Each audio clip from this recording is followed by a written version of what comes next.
दादांच्या निधनापूर्वी दोन्ही राष्ट्रवादीच्या विलिनीकरणासंदर्भात चर्चा झालेल्या होत्या। दादा एकटेच पवारांच्या राष्ट्रवादीशी चर्चा करत होते असं सुनील तटकरेंनी म्हटलंय। दादा असताना आणि दादा नसतानाचं विलिनीकरण यात फरक असल्याचं तटकरेंनी म्हटलंय।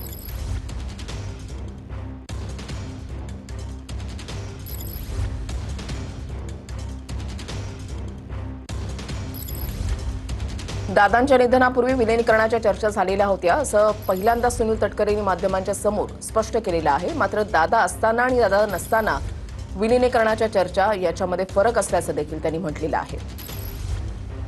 दादा एकटेच पवारांच्या राष्ट्रवादीशी चर्चा करत होते असं सुनील तटकरेंनी म्हटलंय। दादांच्या निधनापूर्वी दोन्ही राष्ट्रवादी काँग्रेस पक्षाच्या विलिनीकरणाच्या चर्चा झाल्या होत्या, ही बाब मी सुद्धा नंतर सांगितली।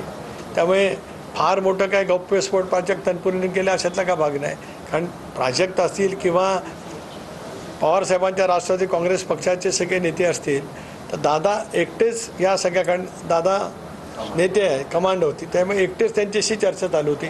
दादांच्या अकाली निधनाच्या नंतर जी परिस्थिती बदलली, दादा असताना विलिनीकरण आणि दादा नसतानाचं विलिनीकरण याच्यात खूप फरक आहे।